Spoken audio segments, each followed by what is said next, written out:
Uttar Pradesh BJP अक्सर मतभेदों को लेकर चर्चा में रहता है। खास करके मुख्यमंत्री योगी आदित्यनाथ और उप मुख्यमंत्री केशव प्रसाद मौर्य को लेकर अक्सर तनातनी की खबरें सुनने में आती हैं। लंबे समय तक केशव प्रसाद मौर्य मीटिंग से अनुपस्थित रहते हैं।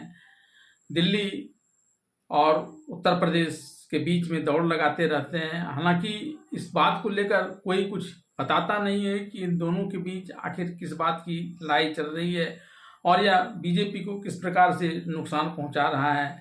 लेकिन इन दोनों के अपने अपने शक्ति परीक्षण के काम वहाँ चल रहे हैं। इस बीच इस सारी बातों को अलग छोड़ योगी आदित्यनाथ उत्तर प्रदेश में होने वाले 10 सीटों के विधानसभा के उपचुनाव के लिए तैयारी में जुट गए हैं और इसके लिए उन्होंने प्रत्येक विधानसभा सीट के लिए मंत्रियों का चयन कर दिया है। या मंत्रियों को वहाँ का काम भी बता दिया गया कि वो किस प्रकार से वहाँ जाकर अपनी गतिविधियाँ चलाएंगे ताकि भारतीय जनता पार्टी इस उपचुनाव में जीत हासिल कर सके।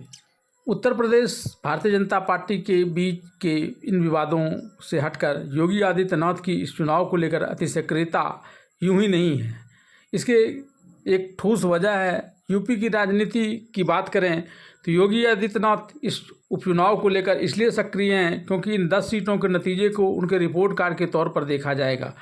लोकसभा चुनाव में योगी खेमा यह कहता रहा कि टिकटों का बंटवारा उनकी सलाह पर नहीं हुआ था और तमाम सांसद रिपीट हुए थे, जिससे जनता नाराज़ थी। ऐसे में उसका खामियाजा भुगतना पड़ गया। इसके अलावा योगी समर्थक लोकसभा चुनाव में मतदान को उनके लिए जनादेश नहीं मानते हैं। लेकिन यह तर्क इस उपचुनाव में काम नहीं करेगा। 10 सीटों के नतीजे को सीधे तौर पर योगी सरकार के कामकाज के आधार पर लोगों के रुख को बताने वाला माना जाएगा। ऐसे में योगी आदित्यनाथ इस उपचुनाव को लेकर कोई कसर नहीं छोड़ना चाहते हैं। खासतौर पर अयोध्या की मिल्कीपुर विधानसभा सीट के अलावा गाजियाबाद, कुंदरकी, खैर जैसी 10 सीटों पर जहां उपचुनाव होना है, योगी आदित्यनाथ चाहते हैं कि इन सीटों पर विजय के साथ वह फिर से पुराने फॉर्म में लौट जाएं। अगर ऐसा होता है तो केशव प्रसाद मौर्य समेत उनके विपरीत चलने वाले खेमे थोड़े नरम पड़ जाएंगे।